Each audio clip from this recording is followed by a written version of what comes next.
nhà trông thị chỉ bố tủ nhà tiểu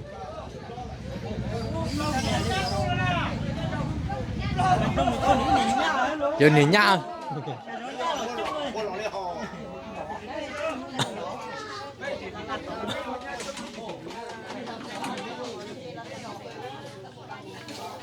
lọp lâu này nhà rồi không có mà chỉ nhỏ mà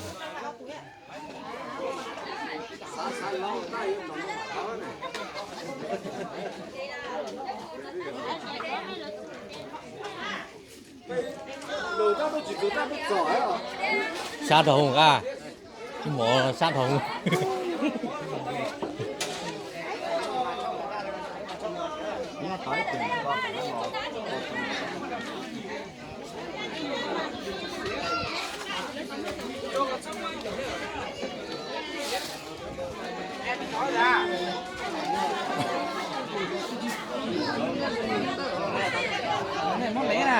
Đây mong đây à? Món đây làm món đây cho vào. cho tiêu này cho tiêu này Đây mua nó chờ để mà đây ba nó chờ là ô nè.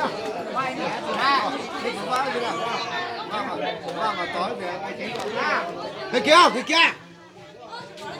chúa tàu cái ý nhỏ khó đã chỉ đẩy tiêu của tao mà ừ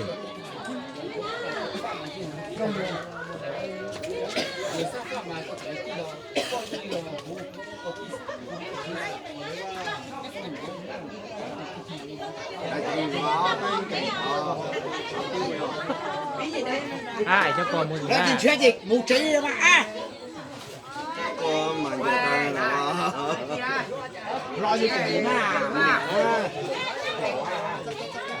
Một chút bị ăn to chứ. còn nhà cái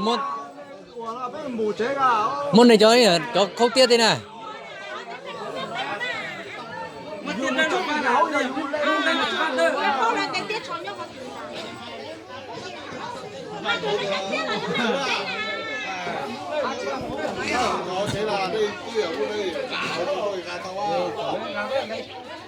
Bây giờ nhân rõ đây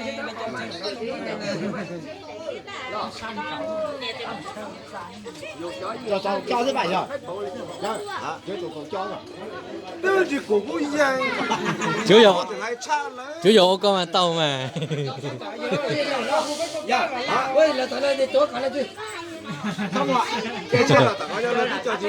Là bé mà sao được phở che chi rất rồi giờ cái này. Tấm lọc anh cho. Không ạ. Không ạ. Cho cái mẹ của thế giả này do nữa. Không ạ. Bỏ ra phải bỏ thêm mà. Dạ. Vậy cái sao? Cho cái mẹ đấy là sao? cũng một tiêu tiết đâu rồi mua rồi Có để mà. mong đâu à Đánh nước ăn sao đó nè. cho đấy cho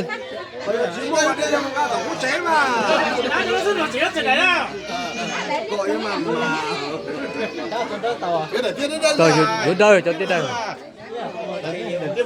Nó ở đây. Thế có cái đánh nước hóa na chẳng trống một mua. gió đẩy mà Đẩy rồi mà. như đẩy Đẩy. như đẩy tàu Chủ nhà mà chỉ có chủ nhà thôi à? Tôi lo chỉ có chủ.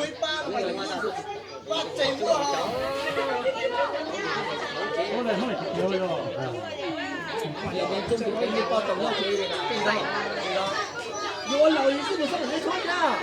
Anh tình khổ cái gì có có. Cái gì sao nó cái vô nó có ôi ôi rồi.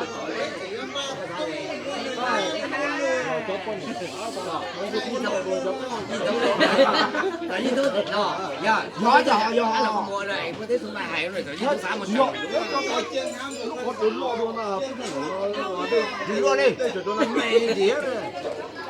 Quán đông phở lo tiền rồi. Không mình ăn lấy giả đó mình chọn hấp rồi mình tới.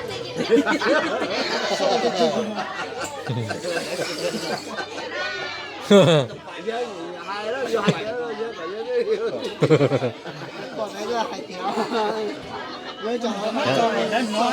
Quan bì vậy đó. Quài tập cũ thế là cái là con tụ của quài cho lông của tập trung gần tí rồi nè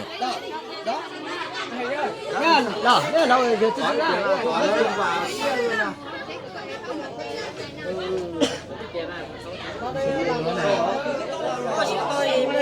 đầu tiên nhau to to bỏ chẳng nên tệ luôn đó Thấy thì tao muốn sao? thế tao ra trồng kia luôn sao còn tờ rồi Có chưa để bắt ta rất là họ thiếu chừng nào.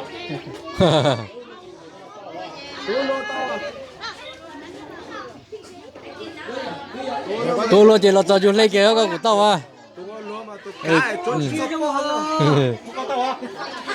có của tao mà lấy bút so chỉ so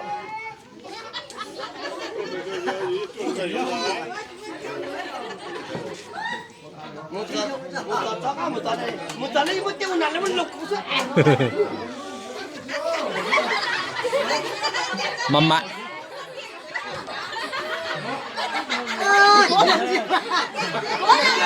cái liền xin tỉnh à mua quả thâu cơ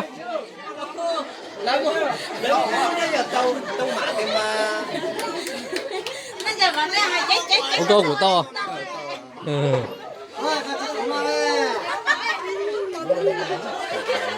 Nó đến quên gì vậy?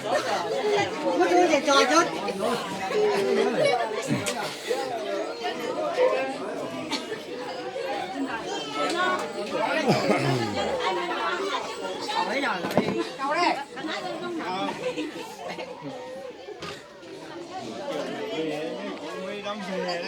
Lên trên này chơi một tuần nhưng mà lo gì